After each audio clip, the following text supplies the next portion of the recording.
muy llevado y muy traído en estos días.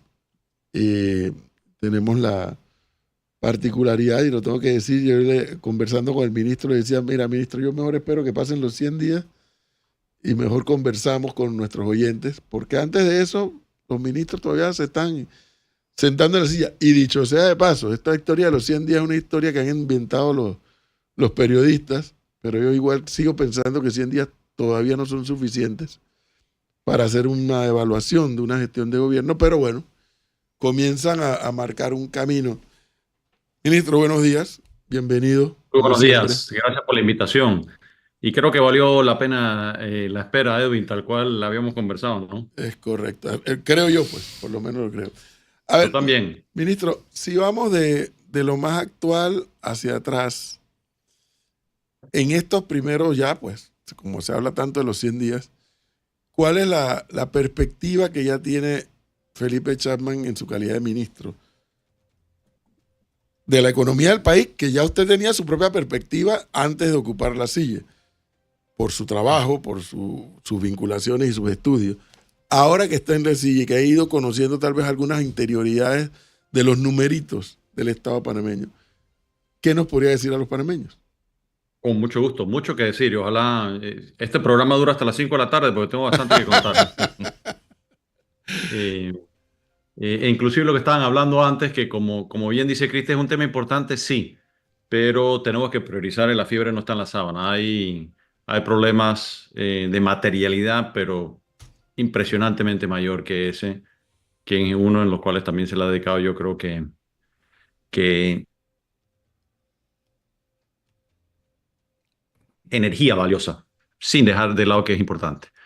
Eh, ¿Qué he encontrado? Uno, confirmación de mucho de lo que yo esperaba que iba a encontrar, tal cual lo hemos conversado, lo conversamos muchas veces en este programa antes. Eh, Sin embargo, siempre salen sorpresas.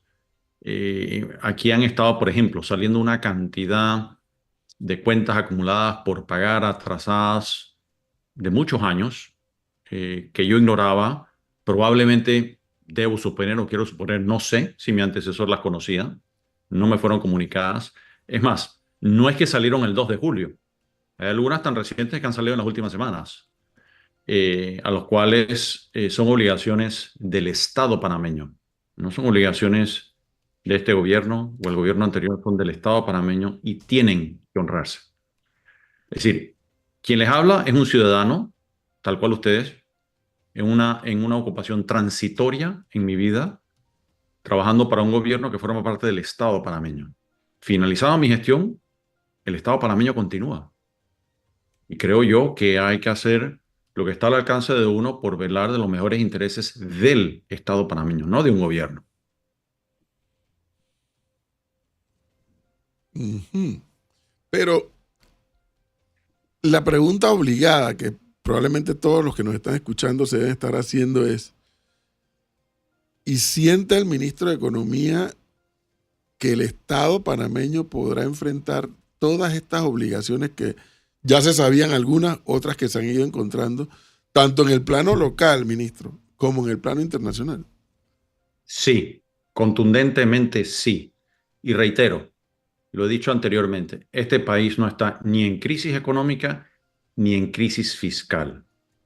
¿Tiene retos económicos y fiscales? Sí. ¿Son resolvibles 100%?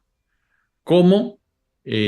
Con la voluntad y el concurso de todos los panameños, empezando por los órganos del Estado y con el apoyo de la ciudadanía. Sí se pueden resolver, no tengo la menor duda. Yo estoy optimista, creyente en la potencialidad de este país que estamos lejos de alcanzar. De lo contrario, no estaríamos conversando yo como ministro de Estado, sino como ciudadano privado. Señor Chapman, ¿cómo está? Bien, gracias. ¿Cómo estás? Muy bien. Hablemos un segundo de crecimiento económico, Ujú. porque la predicción después del cierre de la mina de noviembre, vimos que la perspectiva económica del país había decrecido para el 24 y el 25. Creo que estaba, el Banco Mundial creo que lo tuvo en 2,5 por ciento para este año. Mi pregunta es, como nosotros necesitamos crecimiento económico para todo lo demás, si mantenemos la mina cerrada, que no sé bien qué va a pasar con eso. ¿Qué otras avenidas tiene el país, además del canal, para incentivar y dinamizar la economía del país a corto y mediano plazo? Muchísimas, la lista es muy extensa. La minería metálica no es el catalizador de crecimiento a largo plazo de este país, es una actividad más de muchas. No es el centro, no es la piedra angular de competitividad y de ventaja comparativa de Panamá. Eso es importante dejarlo claro. Es una actividad más. El impacto en el crecimiento económico es de un evento principalmente desde un punto de vista económico, puramente hablando, de un año. Es decir, estamos restando una actividad importante de un año a otro. Ocurre también al alza. Cuando introducimos una nueva actividad, hay un brinco positivo de una sola vez. Y cito un ejemplo concreto, Canal de Panamá. Cuando Panamá recuperó el Canal de Panamá el 31 de diciembre de 1999, automáticamente en el año 2000 hubo un brinco en el tamaño del Producto Interno Bruto, que no fue lo mismo que en el año 2001. Ese evento ya había ocurrido en el 2000. Exactamente ocurre a la baja. Si mañana desapareciese por obra y magia el Canal de Panamá y ahí simplemente hubiese una selva, cae dramáticamente el primer año el tamaño del Producto Interno Bruto. Claro, por supuesto que afecta a la actividad del Producto Interno Bruto de ahí en adelante, pero no en igual magnitud. Ya viene por los efectos, digamos, multiplicadores de ello. Por tanto, lo de la mina, perder esa actividad, sobre todo, fíjense que además el impacto fiscal no tiene la materialidad que tiene el canal. Esa es otra. Es casi, digamos, el canal estamos hablando de más de 3.000 millones de dólares y la mina antes de contrato era una fracción del 1% de eso. Y si el contrato hubiera prevalecido, hubiera sido escasamente, casi cercano al 10% de eso. El mayor impacto realmente que no hablamos es humano, la cantidad de empleos que se perdieron, tiempo a recuperar y se va a recuperar y tendrán que reinsertarse en la economía y lo podrán hacer, pero toma tiempo. Pero Sí, ahí un segundito, Cristi, para seguir el hilo nada más. Pero, ministro, me da la impresión que uno de los grandes objetivos suyo y de su equipo y del presidente Mulino es ver cómo el país, al país le entra dinero, como dicen algunos, que incluso en algún momento escuché a su padre cuando era ministro de la presión, dinero fresco. Y parece que lo más fresco que tiene Panamá a la mano es ese proyecto, que lo tiene ahí, que tiene que tomar una decisión. ¿O me equivoco? No, sí, no concuerdo con ello. Ok, Porque dinero fresco fue en el año en que empezó a operar la mina, que fue el segundo semestre del año 2019. ok. Así que no es tal cosa como dinero fresco per se. Y lo que requerimos, uno, primero que en esta etapa y en estos 100 días que era previsto y va a continuar siendo por un tiempo más, estamos dedicados casi que a la totalidad de nuestro tiempo y energía a atender problemas del Estado panameño que esta administración ha heredado y no ha causado. Y voy a mencionar varios. Hartamente conocidos: Caja de Seguro Social, mina, situación fiscal, insuficiente crecimiento económico, alto nivel de desempleo, inseguridad, servicios médicos y de salud, medicamentos. Y puedo seguir mencionando, la lista es larga de problemas heredados, los cuales a cada uno de ellos se le está haciendo frente responsablemente como panameños. Son problemas del Estado. Todo el mundo se pasa y dice, bueno, que quién lo causó ya en esta. A mí realmente me tiene sin cuidado. Yo tengo que concentrarme en, hay un problema, hay un diagnóstico, potenciales alternativas, vamos a la carga para resolverlos. Eso es lo que quiere la gente, eso es lo que quiere este ciudadano. con esto vamos un poquito a, que está un poco atado con este tema, es las famosas agencias de rating.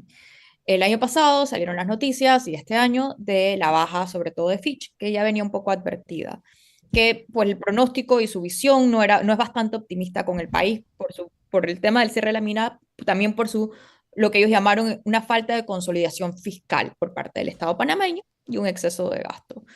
Y eso se nos une a nosotros también a la inversión extranjera, que también la necesitamos para el crecimiento económico, en un momento que parece que la inversión extranjera en la región va en baja. Usted estuvo reunido en Nueva York con las agencias de rating. ¿Cuál es su perspectiva y cuáles serían las perspectivas del país para poder volver, por lo menos en la que nos los bajó, volver a tener un grado de inversión y poder volver a ser atractivo o seguir siendo atractivo para la inversión extranjera? Muy buena pregunta. Parte de la estrategia mía y del ministerio ha sido mantener una comunicación continua y fluida con los actores de la economía. Y eso incluye, por supuesto, una pieza fundamental son los mercados, a través tanto de las calificadoras de riesgo como quienes nos prestan dinero, que son a este país, por su arquitectura monetaria, ha dependido del financiamiento ajeno o externo al gobierno nacional desde inicios de la República, siempre. Es importante recalcar eso.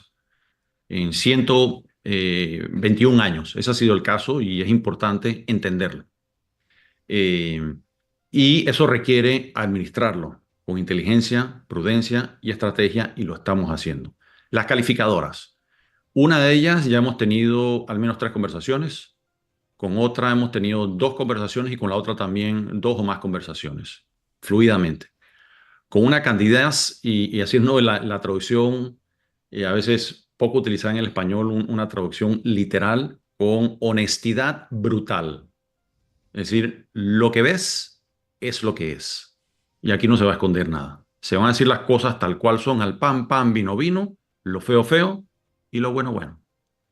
A punto tal de que yo tuve la sorpresa de, en las primeras conversaciones con la calificadora, hablando este lenguaje directo sobre el diagnóstico de lo encontrado, las consecuencias a cortísimo plazo y los planes para revertir eso. Importante. Hay un plan.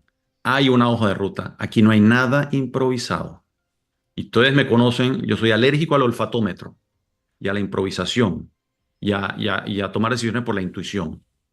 Está estudiado. Hay una hoja de ruta muy bien pensada y se está comunicando. Y a la tercera conversación, muy para mi sorpresa, había reacciones de lo más tranquilo. Yo pensaba que iba a haber una reacción beligerante. Y yo digo, ya ahí sí me puse mi sombrero de ciudadano común y corriente y, como decimos en Panamá, no puedo más. Esto lo tengo que preguntar y me lo tengo que sacar del pecho. Y es como si le dijera a Gonzalo, ¿cómo así yo estoy diciendo estas cosas tan horribles y usted no reacciona? Se me queda mirando y me dice, ministro, porque ya lo sabíamos, pero queríamos que usted nos lo dijera. Para saber si la persona que hemos venido siguiendo años atrás, que cree que la transparencia es buen negocio y paga, sí va a ser consecuente con ese mismo discurso ahora siendo ministro, y vemos que sí. Eso era todo lo que queríamos confirmar. Conclusión, la transparencia, más allá de romántica y de un buen valor, es una buena inversión, tanto en lo público como privado. Genera confianza. A punto tal de que en 100 meses, perdón, ojalá fueran 100, parecen 100 meses, son 100 días, si no, pregúntele a mi esposa y a mis hijas,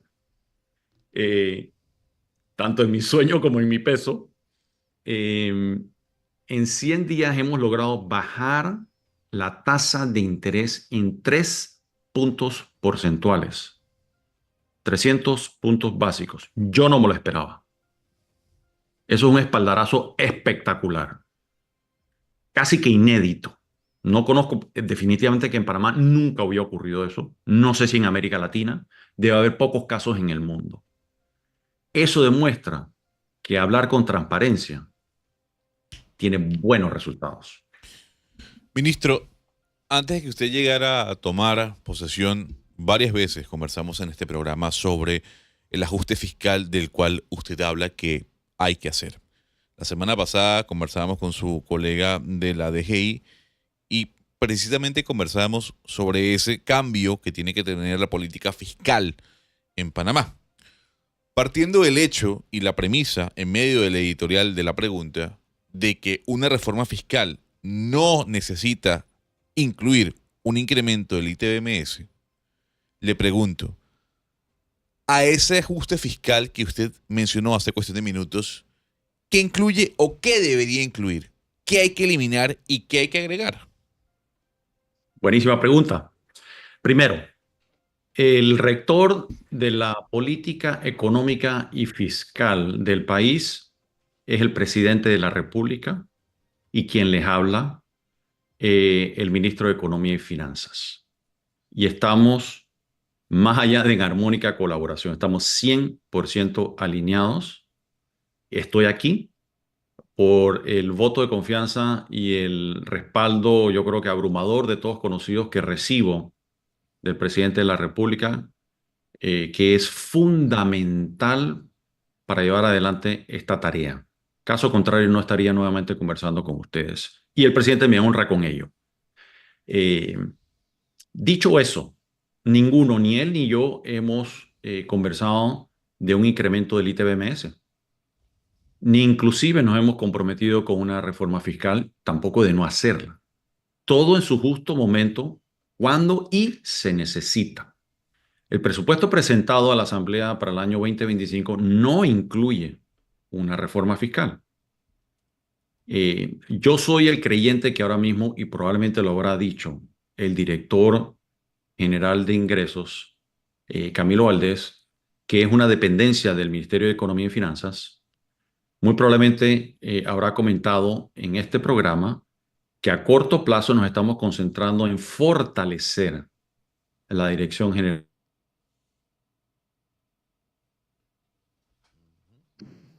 Estamos perdiendo un poco la de conexión. Ingresos. Una evasión realmente importante. ITBMS, nuestra estimación es que hay por lo menos un incumplimiento de más de 1.500 millones de dólares.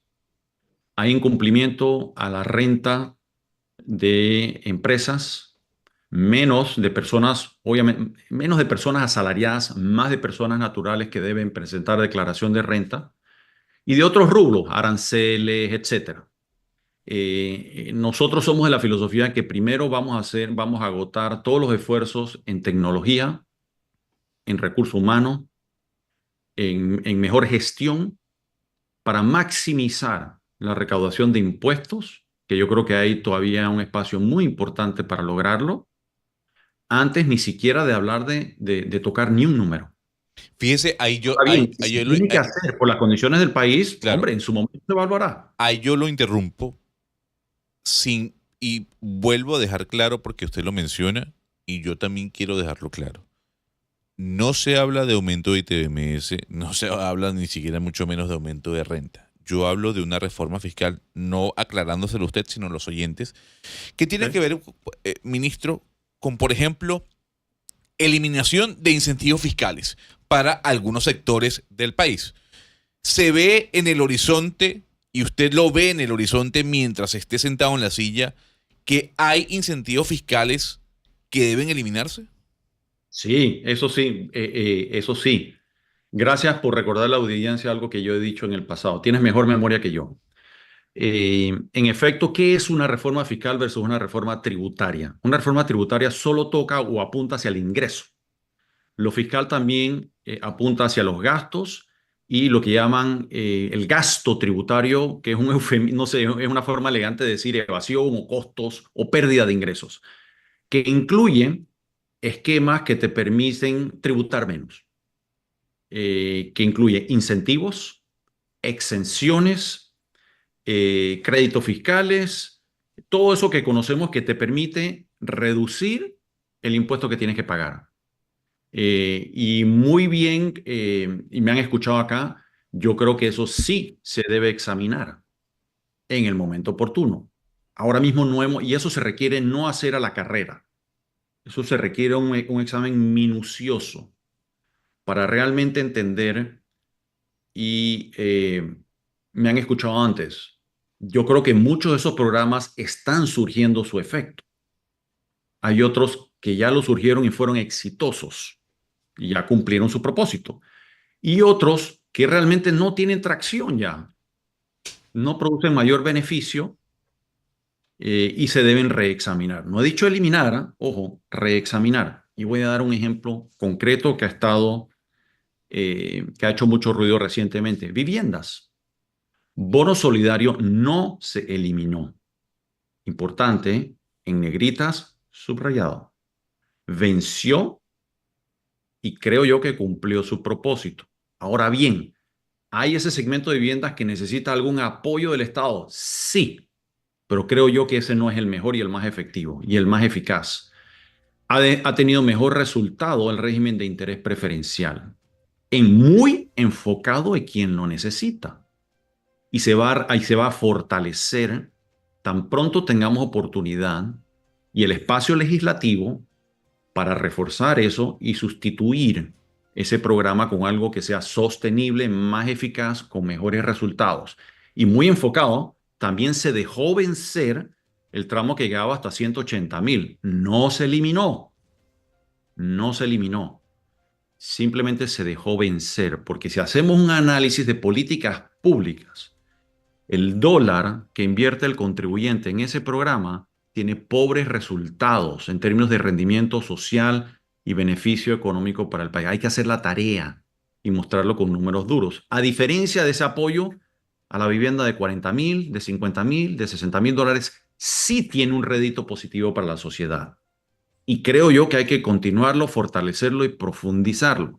Eso ya lo hemos comentado con bancos, lo hemos comentado con las promotoras y le hemos pedido que socialicen este mensaje y lo compartan con el mercado para que sepan que el Estado panameño, por medio de este gobierno, cree en ello y lo va a fortalecer.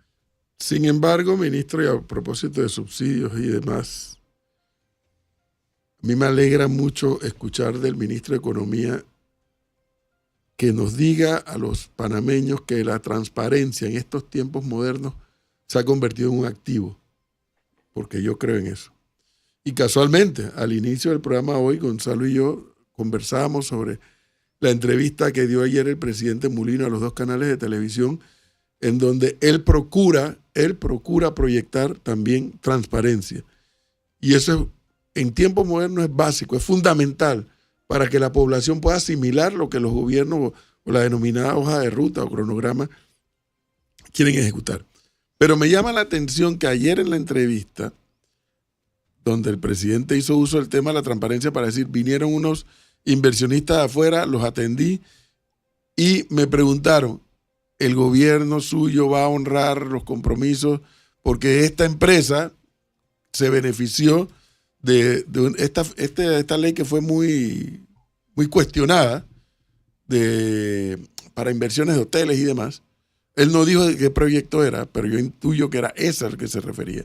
Dijo, sin embargo, yo dije que todo eso se va a respetar, a pesar de que la ley ya no está en vigencia, pero los derechos que se adquirieron se van a respetar y eso va a hacer que los inversionistas ejecuten la obra que habían proyectado. La respuesta es sí. La respuesta es sí. Y regresemos a la transparencia. Más allá del respaldo del presidente de la República, una de las razones por las cuales yo acepté ser ministro fue después de conversaciones muy serias, profundas, meditadas con el actual presidente de la República, y había coincidencias en muchas cosas. No solamente en una visión del país, de la potencialidad del país, del optimismo en lo que puede ser este país, sino también compartimos valores.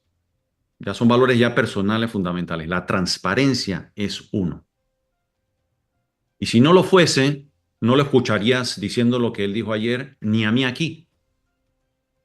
Es decir, ahí estamos 100% alineados, tanto él como yo creemos en ello. Y lo vamos a continuar haciendo. Las obligaciones, y regresando a tu punto, la ley y el régimen ese de incentivos al turismo, lo he hablado en este programa antes, yo pienso que fue mal diseñada, mal construida, era inconveniente y sigue siendo inconveniente para el país. Esos mismos inversionistas han sido atendidos por este ministro y otros similares y me han venido con la misma pregunta. Y les digo con total franqueza, no me gusta como ministro, no me gustaba como ciudadano y no me seguirá gustando. Pero es ley y ha sido ley de la República, gústeme o no. Es una obligación del Estado panameño, gústeme o no. Y yo como representante del Estado panameño, en un momento de mi vida en el cual dejaré de ser representante del Estado panameño, creyente en el Estado de Derecho, se tiene que honrar. Y nos va a costar un montón de plata, a ustedes y a mí como contribuyentes. pero lo tenemos que honrar, como todas las demás obligaciones, gústenos o no, salvo que sean ilegales.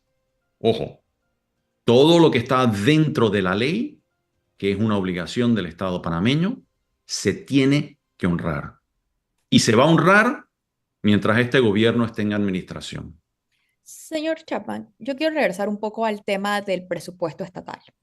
El presupuesto del país, la deuda del país, la planilla estatal ha venido creciendo en los últimos tiempos, en lo que para mí con claras connotaciones políticas. Desarmar un poco eso para que se optimicen los recursos del Estado es complicado, sobre todo porque al final, como decía el profesor antes, la Asamblea Legislativa es el órgano más político que tiene este país por naturaleza. ¿Cómo entonces se hace para poder pasar un presupuesto que sea cónsono con la situación actual fiscal del país en un órgano que tiene, pues por su naturaleza, otras prioridades que no son necesariamente el uso óptimo de los recursos del Estado? Varias cosas que he confirmado regresando, conjugándose con la pregunta original de Edwin. Uno, ya yo sabía las limitaciones que tiene este país o el margen de inflexibilidad o la inflexibilidad de margen de maniobra que tiene el Estado panameño en su presupuestación de gasto corriente de operación. Eso ya yo lo sabía y lo he reconfirmado, pero me he encontrado con cosas aún peor que si no estaba tan consciente. Y voy a citar ejemplos. El Ministerio de Economía y Finanzas ha reducido ya en poco tiempo su planilla en número y en dinero. Por lo pronto ha sido poco, un poco más de 10%, pero es un avance en términos de personas y de gasto. Sin embargo, hemos encontrado casos de personas que realmente debían ser destituidas por razones que hubiesen ocurrido en cualquier sitio del mundo, en una empresa privada, en una empresa pública, que no voy a entrar en los detalles aquí porque se nos acaba el tiempo, pero la ley me obliga a restituirlos. Agárreme ese trompo en una uña. Y algunos obliga a restituirlos como el mismo ingreso y en el mismo puesto. Y en algunos casos, yo defendiendo los intereses de los ciudadanos digo, no, ese individuo en ese puesto le está haciendo daño al país. Tal caso en tal caso, que lo sigamos peleando en la corte. Me obligan a restituirlo, se restituirá, pero no en un sitio donde le pueda hacer daño al país. Y en eso yo sí voy a pelear eso defendiendo los intereses de los ciudadanos hasta donde yo pueda. ¿Cómo enfrentar eso? Ahí sí, mi sorpresa es que como comunicador y evangelizador de estos temas he fracasado. No he logrado comunicar suficiente a la población de las rigideces que eso nos impone. Y escucho gente muy inteligente, preparada, y dice, córtese el gasto público o la planilla en 30%. La ley no lo permite. La ley no lo permite. Por amor a Dios, estamos incitando a violar la ley en un Estado de Derecho. No lo permite. Punto. La Asamblea, y cualquier Asamblea y Congreso, es el órgano eminentemente político en una democracia. Y responden a las presiones de sus electores. Yo sé de política, y Edwin sabe que yo sé, por más que nunca haya salido a buscar votos, yo entiendo las presiones, porque son seres humanos con presiones. Entonces se ven, uno se encuentra con un órgano del Estado que tiene obviamente unas presiones distintas a las que tiene uno. La presión que yo tengo es proteger los recursos de ustedes que me confían en un rol fiduciario o buen padre de familia. Proteger que las finanzas públicas sean sostenibles, que tengamos saldos fiscales que sean manejables y financiables en buenos términos y condiciones. Esa es mi responsabilidad como rector de las finanzas públicas por medio del mandato del presidente de la República. Es distinta a lo de los diputados, pero esa es la realidad en todo el mundo. ¿Cuántos no recordaremos situaciones, por ejemplo, donde en el gobierno de los Estados Unidos se ha congelado el gasto público porque no se han puesto de acuerdo, no han logrado un acuerdo el órgano ejecutivo y el Congreso americano? Incontables veces. Eso es parte de la democracia. Yo tengo el entendimiento político, constitucional y de Estado de Derecho para entender eso. y saber que eso es un reto. Y toca entonces una tarea de convencimiento, de evangelización, de invertir, no quiero decirles ni cuántas horas ni a qué horas del día, de la noche, en fin de semana, para lograr eso. No siempre se va a lograr, pero hay que morir, por lo menos morir en el intento. Con este tema, yo quiero movernos un poco a la competitividad de Panamá y la situación un poco regional. Esta semana vi que creo que fue el Banco Mundial que dice que Latinoamérica se está dirigiendo a su segunda década perdida en temas de crecimiento económico. Y vemos cómo, a pesar de lo que primero se había pronosticado, que Latinoamérica iba a poder aprovechar el famoso nearshoring, esa inversión extranjera privada no se ha materializado en la región, con excepciones de países chicos que Dominicana y Uruguay son los que salen ganando. ¿Qué papel juega Panamá en todo esto? ¿Qué papel juega económicamente Panamá, que además tiene leyes muy restrictivas para contratar a extranjeros en los movimientos globales que estamos viendo en términos de competitividad en una región que no está creciendo? Es como dicen, Dios es panameño, tenemos una suerte extraordinaria. Nuestra posición geográfica es única e irrepetible para casos como el que acabas de comentar. Y allí, como dicen en inglés, el cielo es el límite. Lo que podemos hacer ahí es espectacular y lo estamos trabajando, tanto en el nearshoring, friendshoring, plataformas logísticas, valor agregado en los últimos eslabones de la cadena. Hay una cantidad de oportunidades subexplotadas en este país espectaculares, espectaculares, que forman parte, que ya lo estamos completando, de nuestro análisis estratégico de gobierno de 5 años, con un plan de financiamiento sostenible a través del plan fiscal a 5 años, no improvisado, pensado, entendiendo dónde están las oportunidades en el mundo, pronto a acariciar la cuarta década del siglo XXI, muy identificadas. Y eso va a ir de la mano del próximo año con un relanzamiento de la planificación a mediano y largo plazo. No pensando, como decía Winston Churchill, como el político en las siguientes generaciones, sino como el estadista, el político en las siguientes elecciones, sino como el estadista pensando en las siguientes generaciones.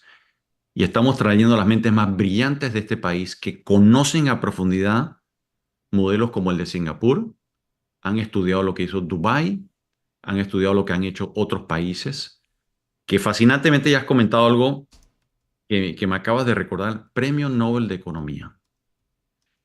3 personas, 3 economistas, 2 de la Universidad de Massachusetts Institute of Technology, MIT, y otro de Chicago. Un turco, y creo que los otros 2 son ingleses, Sí. o de origen inglés. No son americanos, que no podrían enseñar en Panamá, pero están en Estados Unidos investigando y produciendo conocimiento que se gana el premio Nobel. Fíjense las incongruencias de este paisito. Albert Einstein no pudiese haber enseñado aquí. Nuestras leyes se lo prohíben.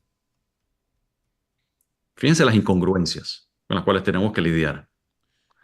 Y tenemos todas estas oportunidades que pareciera que la pregunta es, ¿queremos los ciudadanos explotar esas oportunidades? Están allí. Este que está aquí sí. Y yo voy a proponer ideas para explotarlas y alcanzarlas. Hablando de Nobeles de Economía, uno de ellos fue el señor James Robinson. El debate de Robinson siempre ha estado, doctor Chapman, involucrado en el debate económico que hoy en día se da, ¿no? Con respecto a la pobreza versus la desigualdad. Piketty lo tiene, y es el debate con Esther Duflo y Mazzucato, y bueno, James Robinson se lleva, en este caso, el premio Nobel por hablar de la colonización y cómo la colonización de alguna otra forma ha impactado en la desigualdad en América Latina. Olvidándonos del debate ideológico económico sobre unos y otros, ya usted sentado en la silla, le hago la pregunta que le hice en su momento siendo un ciudadano del común. ¿Panamá tiene que enfrentar la pobreza o la desigualdad? Las dos son impresentables. Son impresentables. A mí que me acusan de neoliberal, yo voy a poner una forma más simplista. Antes que pensamiento económico, si soy liberal o conservador o lo que quiera, soy humanista. Y para mí como panameño el nivel de pobreza y desigualdad que hay en este país es impresentable. vergonzoso y lo tenemos que atacar como seres humanos. Y siempre lo he dicho, y no es una novedad la primera vez que escuchan decirme eso. Y el premio Nobel, que fíjense la cosa en que nos concentramos, de que la firma, yo comenté algo en redes acerca del premio este, y dije el premio Nobel, y enseguida una de las primeras críticas, es que no se llama premio Nobel, se llama el premio del Banco Central de Suecia. Sí, perfecto. La tecnicalidad, usted tiene razón, vamos a darle la medalla. Sin embargo, usted habla de todos los periódicos del mundo serio, y escuchaba esta mañana podcast, que ahora no me acuerdo, buenísimo, que se los recomiendo, que se llama, creo que Y esto no es todo, o hay más, de Juan Carlos, no me acuerdo ahora mismo el apellido, ustedes se recordarán, el colombiano, buenísimo, de Georgetown University. Arciniegas. Y no hay más, o esto no es más, algo así. Buenísimo, y comentaba ahí a quien entrevistaban el premio Nobel de Economía. Pero bueno, ese es nuestro país. La fiebre no está en la sabana. El punto es, se centra ese premio Nobel en lo que Gonzalo ha mencionado, lo que llaman en inglés Why Nations Fail. ¿Por qué fracasan los países? Y se centra, y las desigualdades no solamente son en los individuos, Gonzalo, las desigualdades son en el progreso de las naciones, en el Claro. desarrollo de las naciones. Ahí está el concepto, de ahí decanta a las personas. Nadie puede ser exitoso en un país fracasado, ¿no? Ojo, no puedes pretender que no hayan pobres ni desigualdad en un país fracasado. Entonces se centra en eso, es decir, el país tiene que tener éxito para eliminar esas brechas de desigualdad y de pobreza. Necesita crecimiento económico. Ese concepto de que concentrarnos en el crecimiento económico es errado, yo estoy en desacuerdo. Necesitamos crecimiento económico para eliminar la pobreza y cerrar la brecha socioeconómica en el país, especialmente, y poder apoyar a los grupos vulnerables a ser autosuficientes, no dependientes, y que no se conviertan en clientes del Estado, perpetuos. Y fíjate que sí, mencionan el colonialismo y hacen una comparación súper interesante. La filosofía colonialista española en América Latina versus lo que ocurrió en Norteamérica. Con un pensamiento mucho más liberal, con normas legales inclusive, si se podrían decir, casi que hipersimplistas. Marcos legales muy genéricos, basados en la libertad, en el libre albedrío, versus nosotros importando el concepto español de hay que legislar hasta que yo le puedo contestar a Edwin en este programa. Eso es lo que heredamos, eso es nuestro fenómeno histórico. Y eso al final cae en las instituciones. Que cuando hablamos de instituciones pensamos, bueno, instituciones son la Corte Suprema, es la Asamblea. No, en el concepto de desarrollo humano, instituciones es, ¿cómo lo pongo la forma más excesivamente simplista? Las reglas del juego. Los contratos no escritos. Esos son las instituciones. La certeza jurídica, la predictibilidad, el respeto a los derechos humanos y ciudadanos, a la propiedad privada, a ejercer libremente tus derechos de qué estudiar, en qué trabajar, en fin. Esas son las instituciones que, por supuesto, se decantan también en las instituciones políticas como la democracia.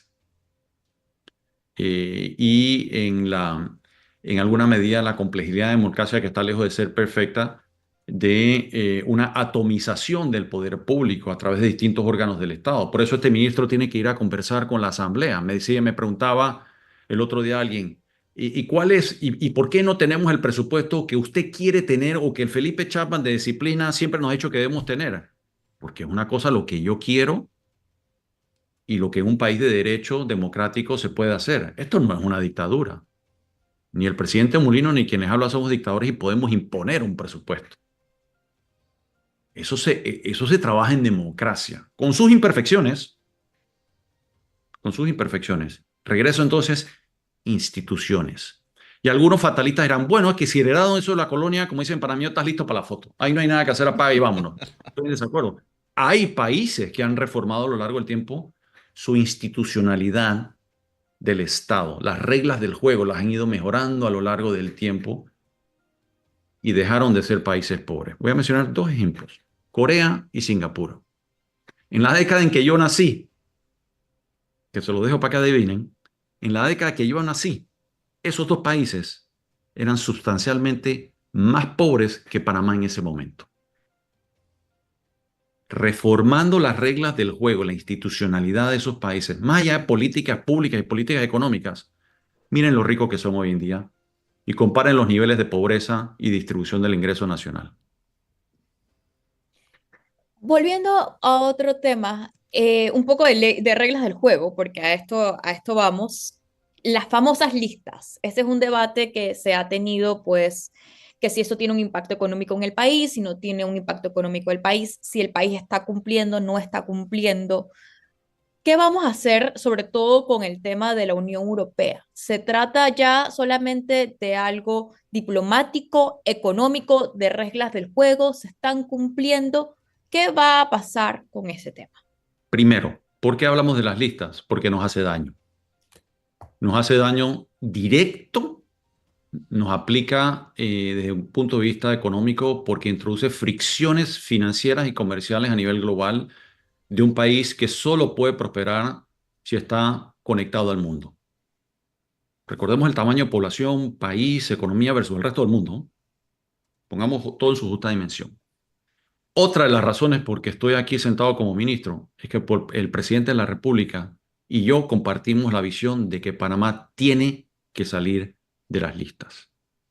Y es importante entender eso a pesar de o dentro del discurso enérgico que pronuncia el presidente de la República, inclusive el más amplio que fue en las Naciones Unidas. Que detrás de ese discurso o dentro de ese discurso, obviamente está el anhelo de salir de las listas. Ya has mencionado la Europa, y aquí hay dos temas. Europa es blanqueo de capitales, financiamiento al terrorismo y de armas de destrucción masivas. Panamá sí ha cumplido allí. Y Pero lo también, ratificó la Gafi, voy para allá, permítame, y lo ratificó la Gafi cuando nos sacó de la lista en octubre, y había un compromiso por parte de Europa de que una vez que salíamos de esa lista de Gafi, de blanqueo, automáticamente salíamos de la parte europea. Lo hizo la Comisión Europea, lo equivalente al órgano ejecutivo, y lo reconozco, al pan, pan, vino, vino. Y lo presentaron al Parlamento Europeo para que nos sacaran de la lista de Europa. Lo que la Comisión Europea no anticipaba es que no iban a evaluar a Panamá como un país único, sino que me imagino que por eficiencia parlamentaria o las razones que sean que desconozco, nos pusieron en una terna, como votar en plancha. Así que todo o nada. Y dentro de esa lista habían países que no habían cumplido y que probablemente no les interesa cumplir o no les interesa combatir el financiamiento al terrorismo ni las armas de destrucción masiva. Busque la lista de esos países. Entonces, de un problema técnico, ahora sí es un problema diplomático y político ante un órgano eminentemente político, que es el Parlamento Europeo. Eso es en blanqueo. Está la otra lista, que es de intercambio de información tributaria a requerimiento. Eso está avanzando. No hemos completado con igual, digamos, avance que en la parte de blanqueo.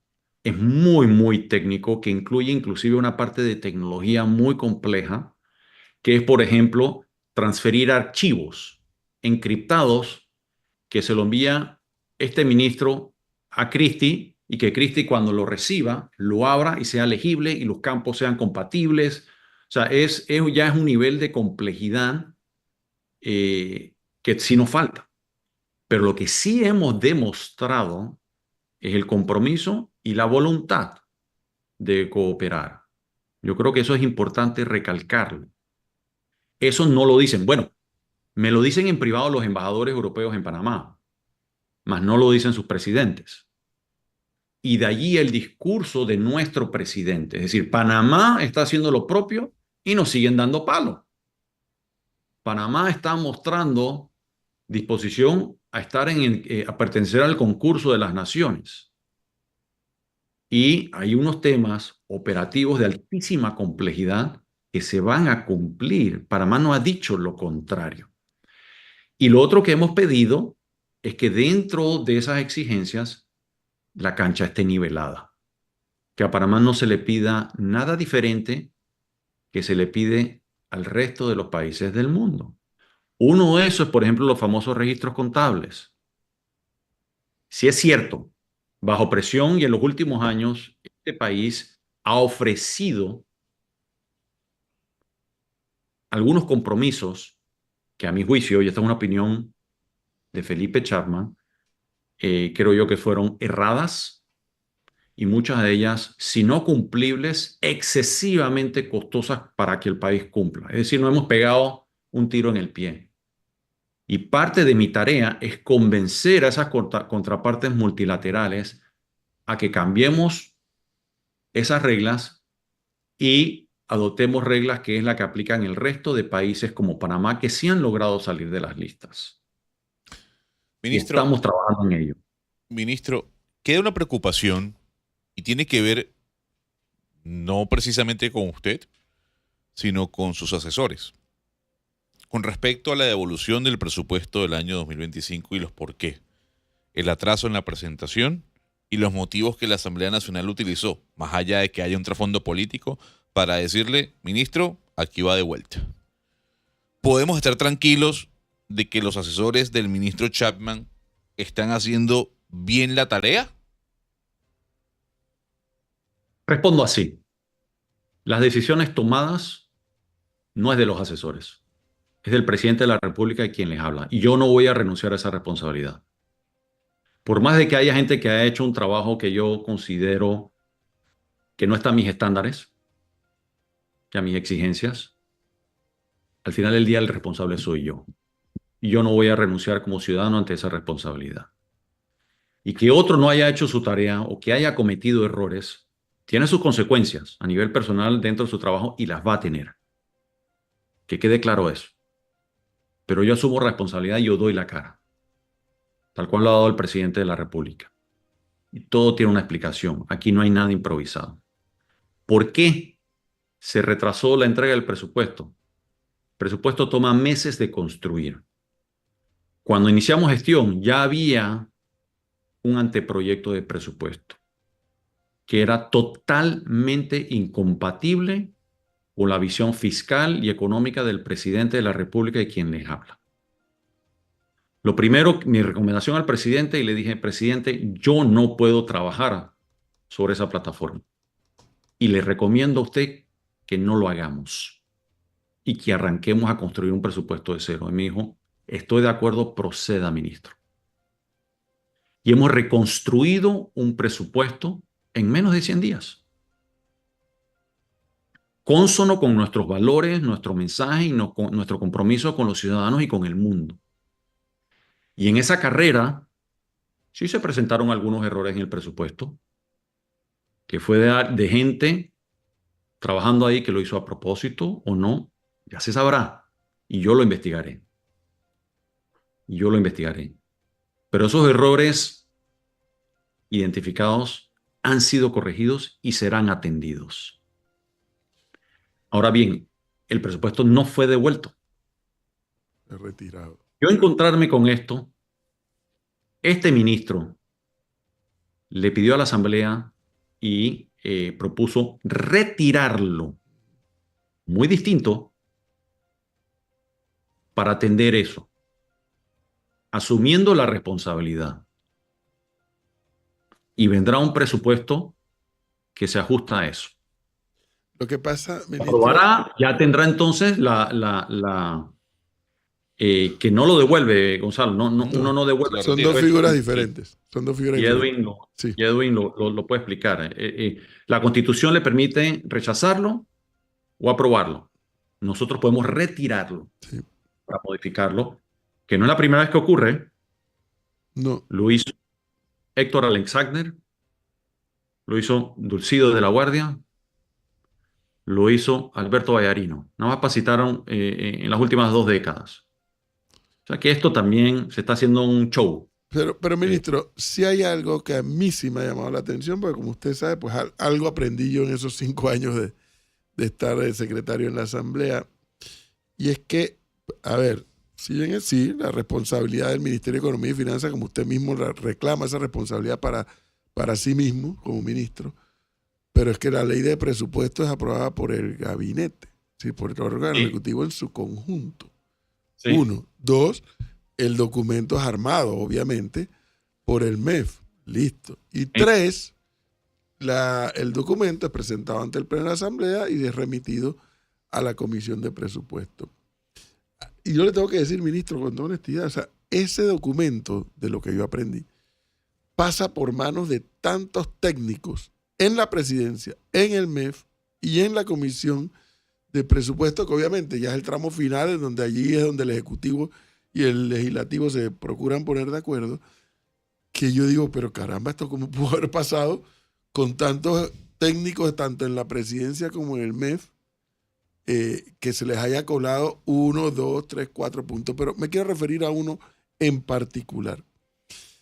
Por una serie de exigencias de los gremios de educadores, existe ahora una ley que dice que hay X porcentaje, no recuerdo el porcentaje exacto, del Producto Interno Bruto tiene que ser dedicado. Yo sí no me puedo olvidar del número. No sé, del Producto Interno Bruto dedicado a la educación. Y cualquiera que lea eso tendrá que decir, oye, aplauso, qué bueno que Panamá dedique X porcentaje del PIB a la educación. Excelente, como también a la investigación debiera ¿Por ser. qué? Porque, a ver, hablemos de eso. ¿Por qué? Eso es una discusión filosófica fascinante. Bueno, ahí voy a llegar a la pregunta. A mí no me disgusta que el Estado panameño tenga un X presupuesto del PIB para la educación. Lo que me incomoda, y para no decir me molesta, y sí me disgusta, es que exista la ley que entrega el porcentaje, pero no existe la ley que supervise la aplicación de ese porcentaje. A ver, ¿por qué es 7%? ¿Por qué no es 8, 9 o 10? ¿Por qué no es 6? ¿Dónde está la explicación ¿Cómo de se ese llegó al número porcentaje? mágico? ¿Cuál es la explicación del número mágico? Siguiente pregunta. ¿Es 7% del Producto Interno Bruto real o nominal? Siguiente pregunta. ¿De qué año? ¿Cuál año se toma como referencia? El informe de la comisión que nos entregaron dice que debe ser sobre, imagínense, el Producto Interno Bruto proyectado. ¿Y eso cómo se ¿Quién financia? puede dar fe de que ¿Cómo ese Producto puede? Interno Así Bruto es. se va a dar? ¿Eso cómo se financia? No. Digo, ¿cómo se explica eso? Yo no sé exactamente a dólar y centavo cómo va a cerrar el Producto Interno Bruto del año. Nadie lo sabe. Nadie, ni aquí, ni el de Estados Unidos, ni el de Brasil, nadie sabe eso. Tienes una estimación, no una certeza. Ahí van 2 puntos. ¿Quién es la fuente que dice cuál es ese Producto Interno Bruto? No puede ser el Ministerio de Economía y Finanzas porque tiene conflicto de interés. No puede ser la Asamblea porque tiene igual conflicto de interés. Los maestros tienen igual conflicto de interés. Debería ser el INEC, el Instituto Nacional de Estadística y Censo. ¿Y qué va a hacer el INEC? Te va a entregar datos históricos, reales, no proyectados. ¿De qué año? Nada de eso lo dice esa ley. ¿Cómo podemos aplicar una ley? Yo tengo el mayor interés en aplicar esa ley. Cuénteme, Edwin, ¿cómo podemos aplicar responsablemente una ley que la decisión que tomes va a tener 1000 interpretaciones, con justa razón, críticas y probablemente demandable esa decisión? Porque ante la imprecisión hay un enorme margen de subjetividad. Pero entonces, ministro, la ley es inexequible, pues. No se puede ejecutar, tal y como está planteado. Usted lo está diciendo, no lo he dicho yo. Lo siguiente, creo yo en invertir una parte mayoritaria, que lo es ya, dicho sea de paso, los recursos del Estado panameño de educación, 100%. Este que está aquí es resultado de la educación. La mayor inversión que hicieron mis padres en mí es en educación. Y es lo que me ha permitido construir la vida profesional que construí. 100% creyente. Le estás predicando al convertido. y es la fuente de movilidad socioeconómica y de desarrollo humano. Sin duda. A mí no me tienen que convencer de ello. Ahora bien, yo me inclino más a otra cosa. Yo creo que sería mucho más eficaz asignar X porcentaje de los ingresos o de los gastos del presupuesto nacional a educación. Y ponte que sea mayoritariamente de todos esos ingresos o gastos. Con lo cual estoy de acuerdo que resulta en ese cálculo matemático en X porcentaje del Producto Interno Bruto. O si quieres lo puedes poner como una aspiración o una indicación que está atado a los ingresos y a los gastos, que te permita ser consecuente para cumplir con ese deseo, que puede ser 8% o puede ser 10%, si lo diseñas bien. Y puede ser progresivo, además de. Te vas preparando a lo largo del tiempo en tener los recursos, en tener la capacidad de realmente usar esos recursos para maximizar sus resultados y productividad. Mi siguiente pregunta filosófica, que no tiene que estar en esa ley, por supuesto, ¿qué queremos lograr con X porcentaje del PIB? Que el PIB no es ingresos, dicho sea de paso. Y no hay una correlación de 1, para los que nos gustan las estadísticas, entre PIB e ingresos. Y muchos de los detractores saben eso y no lo dicen. No hay una correlación perfecta entre uno y el otro. Que nos lleva a lo que decía Gonzalo, por el diseño arquitectónico fiscal del país, que provoca que no haya una correlación perfecta de 1 a 1 o de 100%. ¿Qué es eso? ¿Que $1 de PIB te mueve $1 de ingresos? No. $1 de PIB te podrá mover 60%, no recuerdo el R cuadrado, la correlación entre uno y el otro, pero no es 1 a 1, se lo garantizo. Y lo otro es, ¿cuál es el objetivo ulterior? Si me dicen, vamos a invertir esto, porque en 20 años Panamá va a producir a una nueva generación la mejor preparada de América Latina. Como objetivo, o en 25 años, yo le digo a Edwin, ¿dónde firmo? Me apunto. ¿Y cuál es el plan para lograrlo detrás de ello? Así como yo he comentado que este país está desarrollando un plan estratégico de gobierno, con un plan fiscal que lo vaya a financiar y con planificación pensando en 10, 15, 20, 25 años plazo, es porque está pensando no solamente en el deseo, sino en cómo lograrlo. ¿Qué actividades? ¿Qué inversiones? ¿Qué pasos? ¿Qué medidas? Esa sería mi recomendación. Con eso en mente, ministro, he escuchado que pretende la administración del presidente Mulino formalmente crear la dirección de planificación, que parece que se ha dejado muy atrás ese concepto de la planificación. 100% ya estamos en el proceso. Ok, fíjese por qué la pregunta. El propio presidente Mulino ayer en una de las entrevistas que yo vi dice, la gente que protesta y cierra calles porque quiere agua, tienen la razón. Hay que llevarles el agua potable a la gente. Bien. Sí. Y el problema para llevarle el agua potable a la gente, creo yo, pues, es que el IDAN hay que, por así decirlo, reflotarlo, repensarlo, modernizarlo. Listo, todo lo que hay que hacer. Y para todo se requiere mucho recurso económico, mucha plata. Ministro, hace unos minutos atrás... Mejor gestión y mejor gestión. Además de la gestión propia, pero hace unos minutos atrás los tres, Cristi, Gonzalo y yo, e incluso Melissa, discutíamos que si los viáticos son altos, son bajos, lo que será funcionario, etcétera. Pero fíjese que no nos detenemos a hablar, no digo nosotros, sino el país. La recolección de basura en la ciudad capital nos está costando a los panameños, en la última vez que vi un presupuesto, 60 y tantos millones de dólares. Solo la de la ciudad capital, la autoridad de aseo. Para poner más los turistas que pierdes, más los turistas que pierden que no regresan a un país cochino. Bueno, son 60 y tantos millones de dólares que nos cuesta la autoridad de aseo.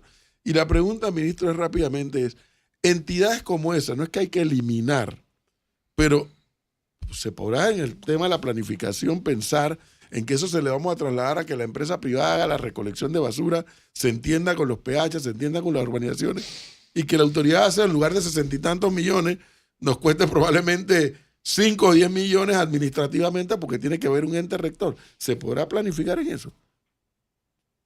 Prematuro responder eso. Ok. En esta etapa lo que estamos es concentrándonos en el diseño eh, y la arquitectura de esa dirección, instituto, secretaría, como se quiera llamar, de planificación.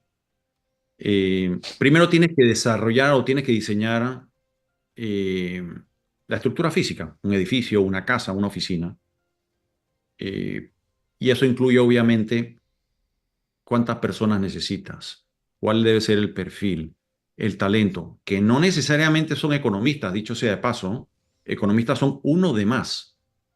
Necesita gente que sea experta en estrategia de desarrollo, en combate a la pobreza, eh,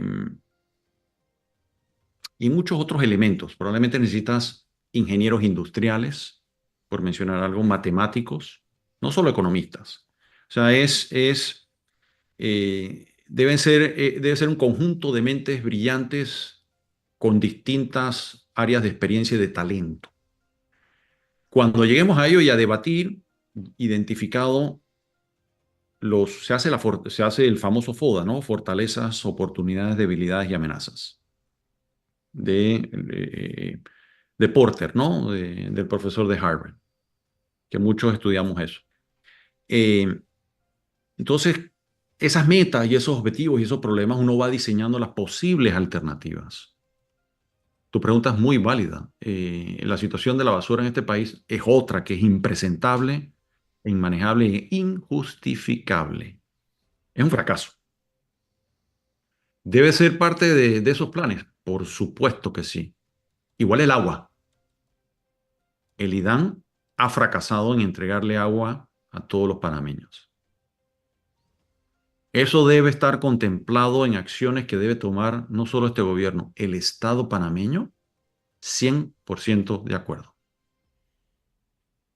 Bueno, esa dirección de planificación, ministro, por lo visto le dará un giro a esta historia. Sí, señor. Y es pensando en el legado, no pensando en Sí, este sí, gobierno. no pensando, exacto. Hay que entender que una dirección de planificación no te va a ejecutar de un día para otro. Tú estás pensando en las siguientes generaciones. Bueno, y finalmente, ministro, que se nos acaba el tiempo, por lo menos a Perdón, nosotros. corto plazo, perdón, para que los ciudadanos, ¿hay medidas de corto plazo? Sí. Lo inmediato va a estar en el plan estratégico de gobierno, que se completa antes que finalice el año. Y pensando dentro de esos 5 años, los próximos 10, los próximos 15, 20, 25, no sé si llegaremos a la visión oriental de 100 años en ese plan, si será demasiado En ambiciosa, Panamá es un poquito difícil. pero es un conjunto. Corto plazo, concentrado en el plan estratégico de gobierno, mediano y largo plazo, desde iniciativa de planificación. Ministro, dos preguntas finales, podrían haber muchas más, dos preguntas finales. ¿Cómo se siente Felipe Chapman? ¿Cuál es su ánimo en lo que ha visto o ha oído o ha sabido de por dónde va el debate hacia la Caja de Seguro Social? ¿Por dónde va y por dónde cree que termine? ¿Cómo se siente Felipe Chapman sobre ese debate? Y dos, por allí mismo, Uh-huh. energía, generación de energía, hay los contratos de las distribuidoras, dentro de poco hay que saber si se van a renegociar, si vendrán nuevos, se mantendrán, lo que fuere. Bueno, esa oficina de planificación, ¿qué más podrá planificar sobre generación de energía en Panamá? Paneles solares, más eólicas, no sé, ¿hasta dónde podemos estirar? Ok. Caja de Seguro Social, estoy optimista. Yo creo que el proceso está avanzando mejor de lo que yo esperaba. Y he encontrado un grupo mayoritario de panameños representados por grupos, distintos grupos u organizaciones, que para mi sorpresa positiva hay realmente una gran disposición a producir resultados concretos para los panameños. Eso me anima y me revela que me tiene muy optimista. Siempre va a haber grupos que son muy minoritarios. Son muy minoritarios que típicamente van a estar desacuerdo con todo, por definición. O sea, su concepción de la vida es estar en desacuerdo. Y lo estarán siempre. Y la forma de expresar su desacuerdo es la demonización, no discutir argumentativamente, es demonizar, es descalificar a Felipe Chapman, descalificar a Edwin, descalificar a Gonzalo y salir en las redes inventando cosas, mintiendo, etcétera. Esa es la estrategia. A mí eso me tiene sin cuidado. Yo diría, usen esa plata para otras cosas más productivas en el país. Conmigo, a mi edad, pérdida de tiempo. Convénzame de una persona que probablemente tiene mucho más en común con su pensamiento de lo que se imagina. Y si me da argumentos inteligentes, podemos trabajar juntos. En eso sí me apunto. En esa me apunto en encontrar a un ciudadano dispuesto a trabajar juntos. En conclusión, yo veo un panorama mucho mejor del que yo anticipaba. Y prontamente empezaremos a ver resultados muy positivos en la salud. Medicamentos, atención a la mora quirúrgica, mejoramiento en la programación y atención de citas médicas, que realmente es lo que más reclaman los ciudadanos. Sin duda. Y eso se van a ver resultados rapidísimo allí. Bueno.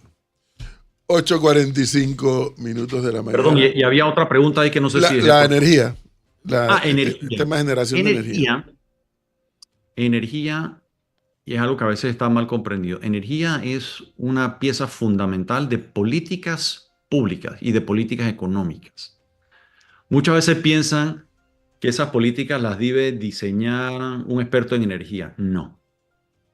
En todos los países exitosos del mundo, energía forma parte de la política económica y de las políticas públicas que son responsabilidad del presidente o del jefe de Estado y de su ministro del ramo. Eso es importante dejarlo claro. Eso la parte técnica es su gestión y administración. Pero la visión holística del bosque es responsabilidad de políticas públicas y de políticas económicas. Y grosso modo tenemos 3 actores: generación, donde se produce la energía; la transmisión, que la lleva al distribuidor, que la entrega al usuario final. ¿Hay potencialidad de mejorar el desempeño, la productividad de esos 3 eslabones? Sí. Unos están más débiles que el otro. De esos 3, el evidente que es más débil de todos es la distribución. Y es donde más fallas tenemos. Yo me atrevería a decir, y puedo equivocarme, 8 de cada 10 fallos de energía eléctrica que tenemos en su residencia, en sus oficinas, descansan en la distribución, más que en la transmisión o generación. Hoy en día tenemos, afortunadamente, mayor capacidad de generación que la máxima demanda que tiene el país. Ahí no radica el problema. Radica más en transmisión, donde lo podemos hacer mejor y falta más y mejor infraestructura. Y el peor calificado es la distribución, donde inclusive se están incumpliendo los parámetros de calidad. Ahí es donde yo lo veo de una forma holística, desde un punto de vista de políticas públicas, que eventualmente lo que les interesa a los ciudadanos es precio, 100% de acuerdo. Pero para que los precios funcionen, todas las piezas tienen que funcionar. De nada nos sirve generar energía barata si no la podemos entregar. Y si se pierde, y si se corta, y si se te dañan los electrodomésticos, que se me acaba de dañar una nevera, dicho sea de paso. Se lo comenté ayer al presidente de la República porque mi mujer estaba ligeramente molesta. Tú la conoces, Edwin. Ligeramente molesta. Y se lo dije ayer al presidente y me dijo, bienvenido al club de los molestos y frustrados. Wow. Y ese problema es causado por la distribución, que es pésima en la entrega de calidad. Bueno. 8:49. Ministro Felipe Chapman, muchísimas gracias por este tiempo, la verdad, valioso. Que no se pierda tanto, profesor. Creo que no, pero el señor va para agarra un